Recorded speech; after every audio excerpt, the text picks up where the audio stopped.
Michael, I am really thrilled to have you here with me because I think together we're going to be able to address some things that are really important and been on a lot of people's mind, and that is the subject of property management for the executive level or estate-like home. We're seeing more and more really special properties move onto the lease market. I'm not seeing a whole lot of really special management of those homes. And I know it's not real special because when we're in there as the home inspector, after that home may have been rented for 6 months or a year and a half, it's losing its crispness, it's losing its freshness. So what I wanted to do was ask you some questions and share some ideas and just get a nice exchange with you on how does that estate level property owner, that executive type owner, how do they choose a property management company? What do they look for? And what are the important elements to be sure that the blend is appropriate between that landlord customer and their management company, and that the property is maintained and cared to in the manner that it had been while that resident was there, so they know that when it's time to return to the home or when it's time to sell the home, a gorgeous home has not turned into an immense nightmare. So you're feeling like you're up for the challenge? Yeah. All right, really good. We can do it. One of the things I think that really gets on people's mind initially is who is going to be coming into my home? They're worried about security. They're worried about privacy. Before we even get to the issue is this person capable of renting my home? Do they have the financial wherewithal? What are we doing to protect the privacy and the security of the home before that person ever gets there? Well, that comes into your upfront qualifications of the individual that may be interested in that home. But one of the things you have to do, and there are a lot of people that don't do it, but you got to run the simple things. You got to run your criminal background checks. You've got to run your credit. You've got to also check in terms of where a lot of these people that are going to rent your executive type of homes, a lot of them are going to be self-employed. So you have to really do a little bit more investigative work in terms of can they qualify based on the money that they're going to have to pay. Because if you have a $2.4 million home that's what you bought it for, right, but you can't sell it now because it's only worth $800,000, they'll say, that person's going to rent it, still going to be paying you $5,000 a month. So it's going to help you in terms of getting the right person to be able to afford that. But you have to look at that person in detail. And a lot of people at that level, to be quite honest, don't want you looking at them. They don't like you investigating how much money they make. I want a W-2. Oh, I want that 1040. Because you really got to get to know that person a little bit and see when you go look at that credit background. I mean, have they been owning a home all this time, wherever it's at? If it's in New Jersey, New York, wherever it might be, you're trying to put all these things together and to build a picture of what kind of person that may be going into that home. That's the very first step. Well, is that screening, Michael, is that done before that prospective tenant is even allowed into my home? Because one of the fears I would have is they're casing my place. Mm-hmm. It's possible I might want to leave it furnished or at least partially furnished. I've got a lot of things in there of personal or special value. Is that person been screened before they ever get to walk into my home? Not necessarily. I'll be quite honest. That is not necessarily done that way. You will do a little bit of pre-screening, but you can't get into the really what I call the nuts and bolts of somebody. But you can get an overall view by asking just a few questions. Where are they coming from? Have they owned a home before? Or why are they moving to Jacksonville? Why are they moving to Ponte Vedra? You ask these certain questions, and it's kind of a prequel. And then you go show them the home, and then you really get into the investigative part of it. Because in today's world, and especially in property management, there is a lot more pre-negotiations going on before you even get to the fact of getting into a lease and signing a lease. When you rent a home, and especially at that level, when you rent a home, a high-end home that's going to be $3,000 to $6,000 a month, there's going to be negotiations going on in terms of, well, I would like this kind of lease, like we have one that we're dealing with right now. They want to prepay 6 months up front. Well, you need to let the homeowner know, or the landlord know, that may or may not be a good idea to do that. Because when you take a lump sum of money up front, are they trying to hide something back on the backside? So 6 months later, you're going to be in a world of trouble. But the main thing with that is in the state of Florida, if you rent on a monthly basis, then you can only take that monthly rent. And the rest of it has to be escrowed. But where it comes into play is that you've taken that rent 6 months up front, and if something happens, we'll say you're at Valencia, and you have an HOA violation, do you think you can enforce that HOA violation? No, because more than likely you have to, of course, you need to go to your attorney that practices this, but more than likely you're not going to be able to do the 7-day on them because you've already taken the money up front. Well, taking the money up front kind of takes you out of that 7 days. So that's why there's risk in everything you do. And this is a risk, it's always a risk reward. And what you're trying to do as a property manager is limit the risk that homeowner is going to have to take. And that's really, when you have, it doesn't matter if it's really a small home or a large home, you're trying to limit liability. And most people don't realize how much of that liability a good property manager will limit. But so what looks like, wow, this is an amazing tenant, they're coming to me, they want to pay 6 months in advance, if they have a larceny in their heart, that's often a preparation for a scam that's coming, Right. which is really the value of having a property manager who is experienced at the estate or executive level that goes, that looks good up front, but it's actually a warning sign, we need to dig a little deeper in the due diligence. And and another part with that is it's another reason why you have an attorney draw that lease. Because if you have, well, in the state of Florida, most property managers unfortunately don't practice this, but in the state of Florida, you have to have an attorney-drawn lease. You always have to have an attorney-drawn lease if it's over a year, but the regs say you have to have an attorney-drawn lease unless you use the FAR bar lease. Well, most people aren't out there using the FAR bar lease. It's not a very good lease. It doesn't protect the landlord hardly on anything. It's kind of too vague, too general. But and if you go out there, if you're qualifying a property manager, you better find out, do they have an attorney that prepares their leases for them? Because that's a big thing. So if a person doesn't have a real estate attorney, they're already comfortable with you, you care to that, you direct them where they need to go to people you're familiar with in this area with those type of properties and know all the right protections to put in place. Correct. What about for that person who either is an attorney or they're a part of a large law firm? How do you interact with that existing client-attorney relationship? Well, are you talking about the attorney from the landlord's perspective? Yeah. Theirs? Well, I will be quite honest. That you want to deal with an attorney because attorneys all are specialized practices. Right. And you want to deal with, if that attorney is really specialized in the field of property management and drawing leases, then we might be able to work out something with that. Mm-hmm. If not, as a company, one of the things that we have to do is limit liability, both for our landlord, but also for us also. So that's why we have the relationships built up. And that's, it might be, you might say that, oh, well, my attorney's better and I really like him. But I will tell you in a case right now on Ponte Vedra, not to get specific, but she had an attorney draw their lease. Well, what did they do? They drew a 5-year lease. Mm-hmm. Well, that's a no-no in our practice world. So likely the best protection all the way around is to have your staff attorney, draw that up and then allow them, should they choose to, review it with their own person to be sure there's a comfort yet a dialogue and that it all fits and blends together. Exactly, and that can be, and we do that a lot of times.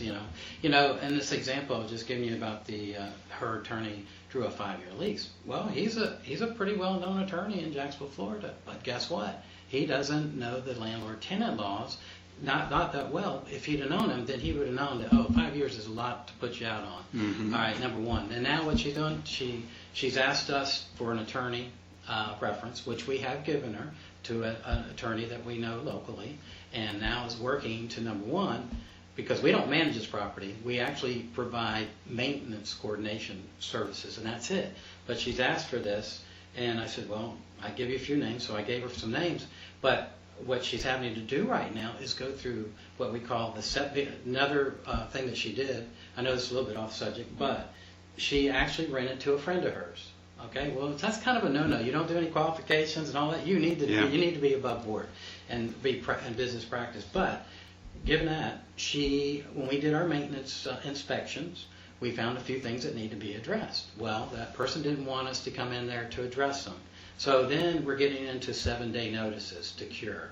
And so now that's what's happened. Now what happened is that person who's renting that house for her also has their ex facto husband living there that was not on the lease. So you have another issue. So you have all these issues building up. So now she's having to hire another attorney after spending good money for the first lease to actually go through what we call the eviction process. And it's going to cost a few $1,000s, unfortunately, in her case. And all of that expense, all of that aggravation, all of that heartache, especially with a friend, likely could have been avoided. Correct. with a little bit of advice, a little bit of input from a property manager experienced in that specific type of situation. That's good. Hey, you made me think about something about lease law in residential. I've been in scenarios where, with attorneys who are amazingly competent and familiar with the commercial side of real estate, which is night and day from the residential side, and they ended up crafting a position that was immensely favorable. Had it been a commercial property, didn't play out so well in the residential world, and I think that's a point that's really important. Is there is a vast difference between protecting yourself as a landlord in a residential property, protecting yourself as a landlord in a commercial property. Yeah, it's like anything else. When you're practicing in that field of residential property management versus, we'll say, commercial property management, you know a lot of things about the particular law in place. The regulations are there, and your specialty is that. So that's why you know that stuff backwards and forwards. That's why when you go to a property, if you're interviewing property managers, you need to find out what their education background is. What's their experience? Do they have any designations? And are they a member of not only, we'll say, the Realtor Association, but they need to be a member of NARPM, the National Association of Residential Property Managers, and they need to have those designations, or at least be working toward those designations. And right now, for me, I'm a master property manager. There's only 139 of us in the nation. So that's a big deal, and you have to do a lot of work to get to that point. A lot of education, a lot of different things, and like anything else, you're always learning. I always find, even though I'm a young 54, I call it, I still am learning something new every day. And if you're not learning something new every day as a property manager in or any field that you're into, then you can't really provide the good service to your customer or to your client. I mean, that's what you have to do. Well, I think there's a real comfort that comes from specialty and advanced designations, not only to obtain them, but to retain them with the continuing education requirements. What's new in the law, what's new in trends, what's new in the marketing, to keep you on top of things, to cause that property to be cared to and to produce at its highest possible level. Let me ask you some questions on maintenance and repair. A lot of times lately, homes may have sat empty for a while and had various other challenges in coming to the decision to bring it into the lease market, into the property management market. Right. So there's repair challenges, there's maintenance challenges. What assistance can you give? What guidance does your company, are you able to give to that person to prepare the home to be rent ready? Correct.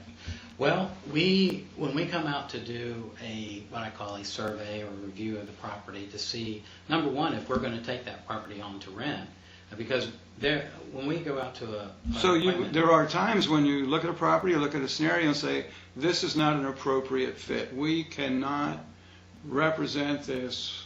Correct. Well, give me some ideas on things where you might have to just honestly say no. Well, I mean, sometimes in a home, when you go into a home, we're looking at the home. We want to see that the home is being maintained. Now, when we get into systems, we'll say the roofing system or the AC or the plumbing or whatever, we don't necessarily have expertise with that, but what we can do... I know someone who does. Yes, I do too. And so, with that in mind, we're looking at what's going on with the house. We're looking for signs. We're looking for damp spots, moisture. We're looking for bare wires. I mean, most people, I bet you if you ask a lot of property managers out there, unfortunately, do they go look for bare wires? I bet you they would probably say no, because I can go into a lot of homes nowadays based on the age of the home, and there's a lot of bare wires going to a water heater. Well, that should be in conduit. Sure. Those are liability issues. But when we go out, we're looking at the house, number one, to see if we're going to want to take it on to rent it out, because we want to make sure that the landlord understands that there are maintenance requirements. On average, in the United States, you have to spend about $2,000 a year for maintenance items, plain and simple. So you have to understand that when you go in and rent a home out, you're the landlord. That's actually your small little business, and you're going to have to understand that for your we're trying to do is maximize your cash flow for you. Right. Number one. So when you have that, so when we're looking at these homes, we're looking at how much money you're going to have to spend. If you got peeling paint, if you got a home, we'll say down in Valencia or Queens Harbor or Ponte Vedra, and it's got a lot of mold issues, or I should say mildew issues on the outside, well, you have to know that, one of the things that when we qualify our landlords, are you prepared to pressure wash this a minimum of about once every 2 years? Depending on the location, it's worse time. You might do every year, but you got to be able to do these things because number one, it helps show the home, Right. but also protects the home too because you're keeping the home So up. you're looking to maintain the asset so it retains its value or That's increases in value.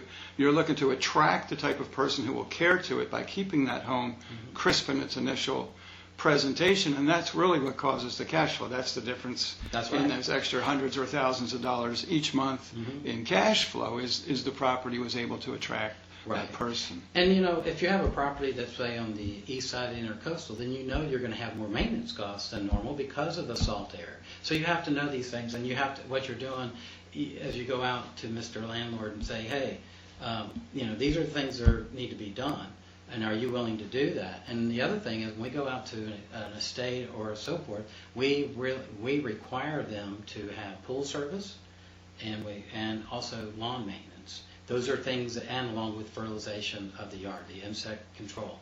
Those are 3 basic items that they need to have for those yards. And So you'll manage all of that. The lawn will stay maintained. The Right. fertilization, the trimming, the grooming, that will be done. The pool, Right. the chemicals will be right. The equipment will be maintained. Right. What a lot of finer homes around town have long-term staff who've been doing these things. Do you have the capability to integrate into existing contractor staff, or and how do you usually deal with that? Well, what we do with that, it's a touchy situation. Sure. But we try to work with it.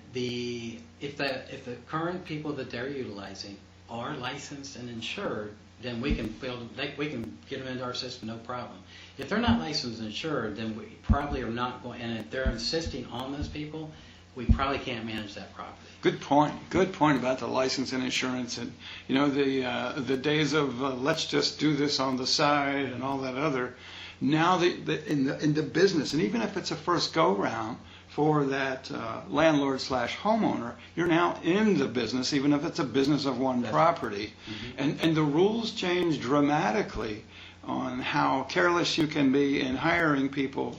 Right. For you as an individual, and now when you're in the business and you have other families there and you're receiving monies, Right. the rules change a bit, and the consequence of deviating from those rules gets significant. That's correct. Particularly at that executive and estate level home, there is not a lot of empathy or sympathy for the plight of the estate homeowner. That's correct. I haven't seen that play well. And you know what? You have to be careful too. You definitely want them licensed and insured. The other thing is the workman's comp side. Workman's comp is a big. You can get, if it's a single person working on a home, we'll say maintaining. We'll say it's a housekeeper, or maybe it's a lawn service or whatever, and he has exempted himself out and has a workman's comp exemption. Which is a legal and authorized thing to do. There's nothing wrong with that. Yeah. But there's a little bit of risk there. Because that still doesn't necessarily take you out of the equation of if he gets hurt or if that person gets hurt on that job or whatever, they can still come back after you. Even though they have that exemption certificate. There was a case out at one of the condos at the beach where somebody was working, had an exemption certificate, fell off the balcony, and the association ended up paying about $100,000 or so, something like, I don't know the exact dollar, but it was a large amount. That could put somebody out of business. It could significantly hurt the landlord if they have to pay that out of their pocket. Right. So if I have current staff or current maintenance contracts with various things on the house, and I want to keep those in place, that's certainly something we can discuss. You'll review those contracts to be sure they're compliant with the law, and assure that they're cost effective. Because I would reason that often what I as an individual homeowner am paying for a particular service might be a little bit more. I might be buying things at retail where you may have a wholesale or less expensive opportunity. That is correct. Or maybe what you have is pretty good service there, and we might just use them, But we do go out and we bid out. What we do is we're always looking at what the cost is. Since we do volume with all the managed properties we get a discount on a lot of services and what they do. But one of the things we also do is we will go out and kind of bid the process out. So unless the owner just wants that person and is happy with that person, that's fine, because we take our direction from the owner. Because in our industry, we are single agencies, so we're not like on the sales side where they're only working for the transaction. We are a single agent. We work for the landlord. So we take our total direction from the landlord as long as it's not unlawful. That's so, good. so There you go. So you can readily and easily give me great comfort that you're able to screen the people economically, criminally, and give every reasonable protection, that we're giving the keys over to my home to a person who has a high probability of caring to it and a high probability of paying the rent correct each month. That's right. Maintenance-wise, you have staff or staff contracts available that no matter its present condition, you can guide me through the most economical path to get it rent ready as well as keep it there, Right. including integrating with any existing contract or staff that I might have. So Yeah. now we've come to this agreement. You're going to take care of everything for me. You're going to make sure that no evildoers come and camp out in my home. That's all good. How are you going to market this home? What special challenges do you face in attracting that person that we both want to be in this relationship with? What's special about moving at a house that are 4,000, 6,000, 9,000 square feet? Are there different things that we do to reach out and find those few right people to take that home? Yes and no. Tell me. What the this is the internet world, so everything you market's going to be on the internet. It doesn't matter what level of home. 83% or so of all homes out there, they've looked at that home, whether it's a $700 or whether it's a $6,000 home. They've looked at it on the internet, more than likely. So you have to have a strong presence on the internet and market. But with your upper end homes, one of the things that you want to do is also do video. You actually, just like on the sales side, you're going to want to produce video. So one of the things that we're currently doing at First Place Management is in our new website, we're going to have videos of the actual homes, and so that people can actually sit down and look at those videos and take their time. Because when you just have still shots, it's not quite as much. It's not. You don't as get the effective. same feel of being in a Right. home. So in the bigger homes, yeah. you're going to have that video going. That's one big difference. Would it be fair to say that level of presentation is essentially similar to what's done on a sale at that same level? Yes. Good. Yes. And and depending on where your marketing is, one of the things, and that's one reason why we're marketing on the internet. We're marketing. Our firms that we market with, they're out of Chicago, they're out of Phoenix, they're out all over the country because that's their specialty, and they are specifically, that's what they do, is market to the what we call the rental homes, and that's it. Now some of those companies are very large and they have specialties in the apartment side and all that, but they also have specialty for the single-family home, basically. So you have relationships what would be very similar to, on the sales side, relocation type organizations that specifically specialize in relocation renters, people Correct. who are new to the area, they're coming from wherever, and they need to find someplace here, and you have those relationships. Yeah. And the other thing is that you want to do as a property manager is have relationships with your national real estate firms. We'll say like Prudential Network Realty. We work a lot with their relocation department. So they're always contacting us. Do you have this, or this? And we tell them what we have and so forth. One of the differences too is that we put our property out on the market 60 days outside the end of the lease. A lot of firms don't do that. They wait until that person's moved out before they start marketing it. So if you're maintaining the home, or if the resident that you currently have in the home is maintaining it, and you show it while they're living in the last 60 days, what that's going to do is two things. If they're doing a good job of maintaining the home, then it's going to show well. And then when you go, basically you're setting up your showings for that, because it's just like a sales appointment deal. You're setting up that appointment, you show it, and what you're doing is you're actually, like right now, we have a lease that's going to be, the person's moving out on the 28th of this month, and we've got somebody moving on the 8th, because we always give ourselves a few days after somebody moves out just to make sure that, number one, it is ready to go and we can rent it out. But what that's doing is getting back to what I call maximization of your cash flow. If you wait until the day they move out to start marketing it, then you're going 30, or actually I think it's 57 days on the market or so, then you've got 2 months that you're going to be vacant with no cash flow. Right. That's a big deal when you're looking at Well, I think it's important to recognize also that you as the property manager and that homeowner as the landlord, you're on the same side of the economics. Mm-hmm. A vacant home is a cash drain for everyone. If there is no cash flow, it's of no value. So Right. you are completely aligned in your interest in wanting to have the home vacant the fewest number of days possible and have that lease at the highest possible dollar. And Right. you're working together to balance those things and to cause that to occur. Yeah, and one little point to that on a liability side. Remember, if you let that home, if that home is vacant over 60 days or so, then you could possibly get into insurance problems. You could lose your insurance on that because it is a vacant home. That's the other thing that a lot of, that people, it doesn't matter whether it's an estate home or not. A lot of owners, one of the things that we stress to them, and we want to get a copy of that insurance deck page, is that they need to make sure that they turn that insurance policy from a homeowner's policy to a rental dwelling policy, because it's a different policy.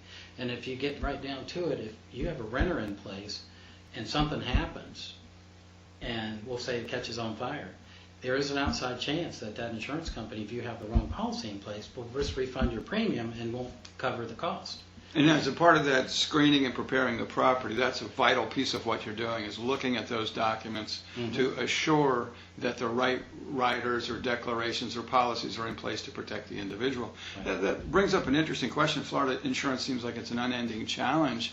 Have you encountered scenarios where that home insurance company has said, we're not enthused about that. We do not want to attach this rider or alter this policy. Right. Does that happen? Yes. And it does. And you then do what? What we do is we have several different independent agents out there that are basically they can go out there and search for that rental dwelling policy for you. They can find a company. You can get a company.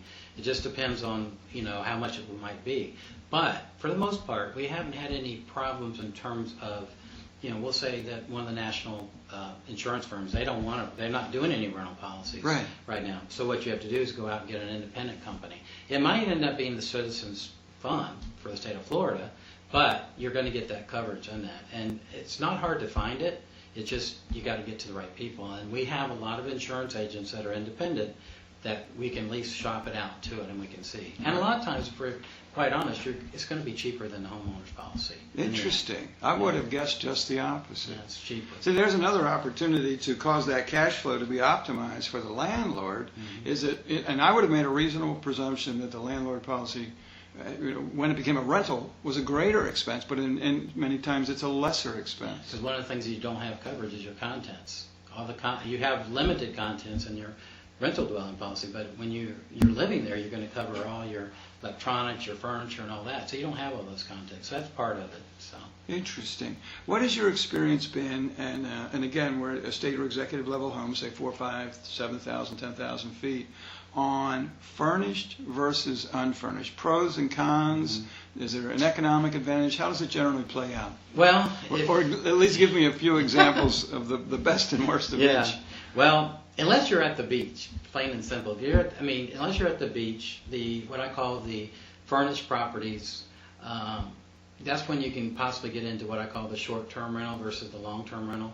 Anything that's over 6 months and a day is going to be long-term. Okay, anything under that is short-term. Then you got the bed tax and all those other things. But in all the 20-something years I've been doing this, I find that if you have furnished units, you have to, number one, the landlord has to understand that all those furnishings they provide, number one, don't expect to get them back in any kind of good condition, number one. It's going to wear out quicker because when you rent, it's just, you got a lot more activity going on.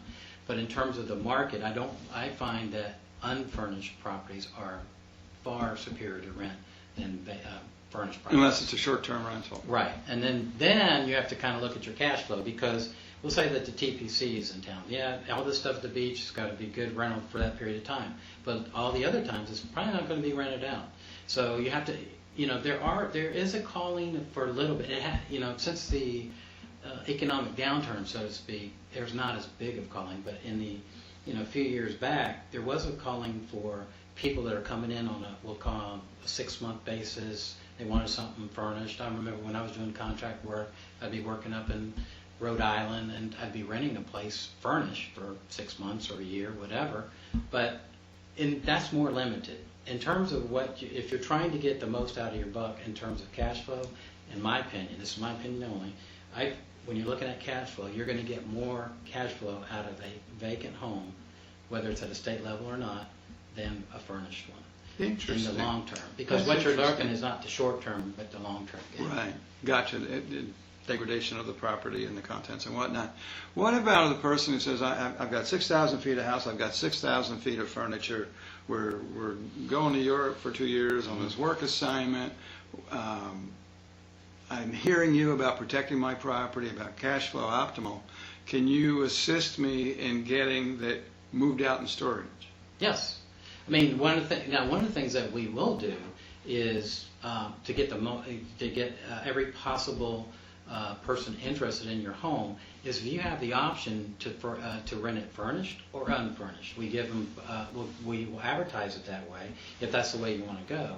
And then it'll be at that point, if we say we rent it to somebody that wants it unfurnished, then we can arrange to get it stored. Have it all moved out stored. Yeah. So what's important to know, I guess, is there is a tremendous amount of flexibility, and that whatever seems to feel like the best right idea, to bring that to you, share what the intent is or the thought is and the why behind it, and then you can help them sort the mechanics of how to execute that or the cash flow pros and cons. So the decision is really an informed-based decision that's most appropriate to that individual landlord. That's correct. And one of the things that we do as a property manager is we are working for that owner, and we are trying to, we want to know. What we do is we're sitting down trying to find out what their long-term goals. What's their short-term goal? What's the long-term goal? Because that's kind of how you're kind of guiding as to what you're going to do for the management of that property, whether it's come to furnished or unfurnished or whatever. So you're looking at all those factors, and it's kind of a customized thing, and yet you're putting it into the system of, we'll say, your property management system, and putting all that into place. Sometimes the home ends up in the as a rental because there was difficulty in getting it sold. How do you or are you able to interact as the property manager, and they're also looking toward sale? Certainly if not sort of actively on the market, but they're thinking, somewhere down the road, it may be the right time to sell and move the property. Right. How do you have that discussion up front with the person, and how do you interact so that they know they can comfortably sell it when the time comes? Well, when we're talking to somebody, we'll say that property's come to us. Number one, there's two different things going on here. If that property's coming to us because they couldn't sell it, number one, then we're going to be protecting the agent that was basically selling that property for them. When you say protecting them from well, who we or are not what? going to steer that owner into another agent. That agent, if that agent refers it to us, we'll say that it's an agent, they refer that owner to us, we then talk to that owner, then we put that agent into the database, into our system, and we say, okay, this goes to Ms. Smith, agent of XYZ company, and when the time comes, whether it's 2 years or whether it's 6 years, on average, all the property owners stay with us about 6 years. So when that time comes, then we'll give that right back to the agent. Because one of the things even though we're real estate brokerage, we don't do sales. We are specific property managers. So we have we kind of protect all the agents that want to refer to us. Same time, like the property out in the TPC that we were doing the maintenance on, only she asked for who would I refer to. Well, we have built up who we can work with and are good salespeople that work with property management and understand all the nuances of showing a home that's occupied and all the issues that go with that. And so we'll give that homeowner a couple, 3 names of people that we've worked with, so that then they can interview those agents to see which one they want to pick. So you can comfortably bring a home into the rental market, and you have experience in preparing the home as well as the landlord for the transition back out, should they decide to sell. And it might come down, we've had this happen a lot, where a homeowner says, I really want to sell the home. Well, and they're out there, they said, that's what I'm going to do. After this year, I'm going to put it back on the market. And then it gets onto the sales market. one of the things that we do is say, look, your ultimate goal is to sell it. So, but at the same time, you want that cash flow from the rent. So what we're going to do is we will work with that sales agent out there, and we will put it with sales brokerage, and put it out on the market for sale and for rent at the same time. So we work with the sales agent, and they're working with us to get what the best deal is for you. So if the person comes along and wants to rent it, and there's just no activity on the sales side, then you can make that choice of saying, yeah, just go ahead and rent it. And at that point, we take it off the sales market and it's rented, or vice versa. So it can go either way. So there's a lot of things that go on during this relationship that might be a couple of months in the making, and then some number of years of the lease. Well, yeah, and you have to. And most people, one of the things of property managers, they basically are talking in some form of communication to their owners every single month. And if you're talking about 6 years, you really get to know that person over that time. Versus if you're just selling it, you're only in that for a short term, and you maybe are touching them every so many months, but we're actually talking to this owner and working with this owner and communicating with them every single month and doing a lot of different things. Well, this becoming a landlord and renting my home is a business. It may be a business of one home, but it's a business. A lot of documentation, a lot of paperwork, depreciation, tax forms, whatnot, records to keep. How do you make that process simpler, or what things do you do so that I know as the homeowner that all I need to do at the end of the year, I'm going to get my things from Michael, and all I need to do then is carry them over, and my accountant says, "By gracious, look at all the money you're getting back." Mm-hmm. How do you make those preparations, and what should we expect? Every year, there's a couple of things. First of all, you are required to send out the 1099 to your owners. Unfortunately, there are some property managers that don't do that. Well, that's number one. So you, the property manager, are creating a 1099 to account for rents received. The gross rent that comes in. So you send out that 1099. The other thing you do, when you interview a property manager, you want to make sure that they have a good accounting system, a good software program going. And our accounting software is specific to residential property manager. So what we do is not only do we send out 1099, we send out to you a year-end tax summary that we have a lot of CPAs will contact us. Hey, can you send me this for this particular owner? And what it does, it kind of matches up to the Schedule E.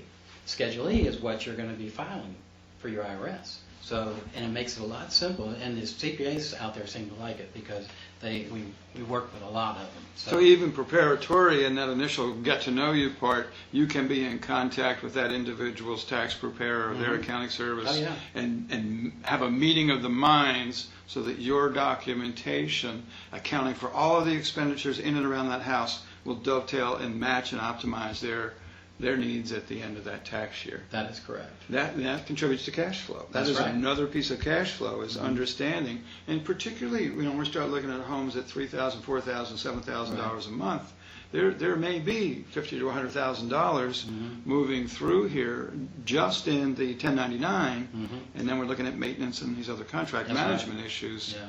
You're talking $60,000 to $100,000 in revenue basically on these big homes like that. I mean, there's some big dollars. Then the other thing, we advise every homeowner to make sure that they're talking to their tax attorney and or their CPA as to how to handle some of the expenses, because we're not CPAs, and we are there to protect that asset and to maximize your cash flow. But to get the proper education of how to maximize those dollars, you want to go to that CPA or tax attorney and see how you want to file all that stuff. And there are a lot of different things out there that you can do. And you've got expertise either available in staff or contracts, folks who do this all the time. Right. Even folks out of state. So you have a lot of folks out of state, so it's not as though... We have people in India, we have people in China, we have foreign, one of the biggest things that are coming that we have right now over the last year or so, and it's going to be big, is foreign investors. So we deal with a lot of foreign investors, and so there's different ways to handle it. That's another, most people don't understand the foreign investors. That's another IRS document and another little audit you have to do for the IRS. Otherwise, one of the things the property managers don't realize, if you don't file the 1099 and you don't file the 1042 for the foreign investor or whatever, guess who's going to be on the hook to pay the money? It won't be me. Yeah. It'll be that property manager doesn't do it, and that's where they'll come after. So, and just like one of the things, unfortunately, the way the economy has been, there's been a lot of foreclosures, and so that's another area that you get a lot of tax levies, and you better know how to prepare that and do the right thing, otherwise it comes out of your pocket. So it's immensely complex. Mm-hmm. However, when you do it for 20-some years and hundreds and thousands of properties, and you've managed these things nationally and internationally, it's you know what questions to ask, and you welcome all those questions from that potential That's right. Landlord to figure out how do we maximize the cash flow. Exactly. Not only of that rent dollar, but we start looking at the taxation, Right. we're looking at the maintenance, we're looking at all of these issues. Yeah, I mean, right now we have today we have one of our owners from Brazil in town, and they had to bring a special auditor from the country of Brazil to evaluate this home that we have over in the south side because of their tax implications on the Brazilian side. So we're involved in all these different things like that. So there's a lot of nuances that you get involved in that you better find out that your property manager knows a little bit about what's going on to keep you out of trouble. Well, I've learned quite a large number of things. Michael and Gus, we've known each other, a decade or more, and shared lots of different ideas, but it's interesting just to sit down and I approach this as though I was about to put my own estate or resort level home on there, and what things are on my mind and how do they get there. I know that there's no way that we've covered everything that's on my mind, so I reserve the right to call you at any time. No problem. And I would encourage people who are considering entering that world, I'm going to put my home up for property management, especially if we're in that 3,000, 5,000, 7,000, 12,000 foot range, to really ask the hard questions and to listen and review to the dialogue that Michael had and get your list of questions. And whether they bring that to you, which is just fine. I know you're ready, willing, able, and prepared and excited to answer all of those. But all of the same questions have to be asked. Right. You have to challenge your property manager. You have to find reasons to reject your property manager, quite frankly. You're not looking for a reason to say yeah. You're looking for those reasons to go, you know what? They couldn't speak to the 1099. They didn't know what to do with a foreign investor. They didn't understand how to integrate with my existing staff that's kept my home gorgeous all these years. And it's not about getting a lot of yeses. It's getting down those tough things. Right. And I know from my own experience, I would rather have the hard dialogues in the beginning. That's correct. Ask the hardest questions you can think about and bring everybody's. Bring your own questions, bring the spouse question, bring the tax attorney question, bring your loan guy's question. Get it all out on the table and craft a plan that will in fact end up successful and profitable and cash flow. Right. And when you get to the end, you've said people 4, 5, 6 years down the road, you said 6 years on average. If 6 years is the average, you've got people whose properties you've cared to as though they were your own for 15, 20 years. That's exactly right. Because one of the things when an owner is out of sight, it's out of mind, and they take with them what they see when they move out of that home, wherever it's at, they take that visualization of that home with them. And it might be 6 years, but when they visualize that home, they're visualizing when they used to live there. So that's why it's important that you video your homes.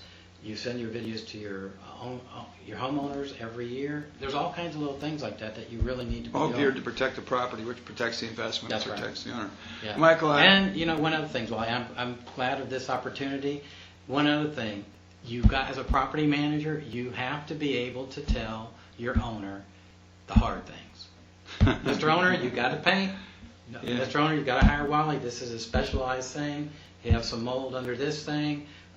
We can't figure out where the leak's coming from. You got to go out and get the right people. You got to tell them the hard stuff sometimes. There are often difficult dialogues that have to be had. It's no different than having a dialogue with your doctor. You cannot keep from a person those things they need to know to make decisions and then bring the expertise behind it to get rapidly to resolution. That's right. Very good point.